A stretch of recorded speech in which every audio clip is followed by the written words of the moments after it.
अस्सलाम वालेकुम। ज़हर ज़िंदगी ड्रामे जी दोस्तों नेक्स्ट एपिसोड जी ज़बरदस्त कहानी ॿुधाईंदा हलूं जेका बदी खां पोइ क़िस्त अचण वारी आहे। छा इन में रईस गफ़ार ख़ान मारियो वेंदो या मिल्कियत कमाल ख़ान जे हवाले करे हितां हलियो वेंदो?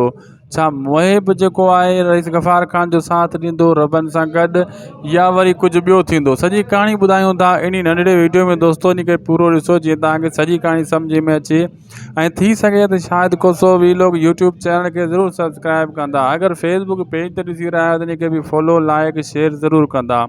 दोस्तों मां ॿुधायां तव्हांखे त ओठे ॾे जीअं बिलाल कॉल कंदो त बाबा हर शइ ख़तमु थी वई ऐं पोइ ओठो वरी जेको रबन खे रोकींदो त मोटी अचे हर शइ ख़तमु थी वई। ख़तमु थियण जो मतिलबु इहो आहे त कमाल ख़ान जे हवाले सॼी मिल्कियत रईस गफ़ार ख़ान करे छॾींदो, लेकिन उन जो मतिलबु उनजी पंहिंजी मिल्कियत उनजे हवाले करे सिधी ॻाल्हि कंदो त मां हिन ॻोठ मां हाणे विञाइण हलियो वेंदुसि। अहिड़े हिसाब सां हू फुल तयारी में हूंदा आहिनि कमाल ख़ान वारा ऐं उहो रईस गफ़ार ख़ान जे मथां हमिलो करण जी कोशिशि कंदा आहिनि। लेकिन रईस गफ़ार ख़ान वज़ू करे जॾहिं ॿाहिरि निकिरंदो आहे ऐं पंहिंजी तंबी करे ईंदो आहे, पंहिंजे मतिलबु कालू खे घर वारनि खे चवंदो आहे जे मां मारिजी वञा त शहीद थी वेंदुसि, मूंखे इन कपिड़नि में दफ़नाए छॾिजो। लेकिन उतां निकिरंदो आहे कमाल ख़ान जे दिलि में इहो ई हूंदो आहे त मां इन खे मारे मां हर शइ किसो ई ख़तमु करे छॾियां। अहिड़े हिसाब सां जेको आहे दोस्तों इहो पंहिंजो क़दम खणंदा आहिनि कमाल ख़ान ऐं हाकिम ख़ान वारा मारण जो रईस गफ़ार ख़ान खे, ऐं हू पूरी कोशिशि कंदा आहिनि जीअं रईस गफ़ार ख़ान असांजे हथां मारिजे वञे ऐं असांजे मथां इल्ज़ाम बि न अचे ऐं असांजी जान छुटी वञे। जे इहो ज़िंदा रहियो त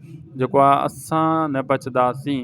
हू पंहिंजी कोशिशि सां इहो कमु करण जी कोशिशि कंदा आहिनि। इहो कमु फाइनल कयूं। अहिड़े हिसाब सां हिते एपिसोड ई ख़तमु थी वेंदो। नेक्स्ट वरी ॿी एपिसोड शुरू थी वेंदी ऐं रबन पोइ बि न मुड़ंदो, ओॾे हलियो वेंदो। ओठे जे चवण ते रबन ब्रेक न ॾींदो, ॻोठ ॾांहुं हलियो वेंदो। जीअं ॻोठ में पुॼंदो रबन खे बि गिरफ़्तार करे वठंदा ऐं क़ाबू करे वठंदा कमाल ख़ान जा माण्हू।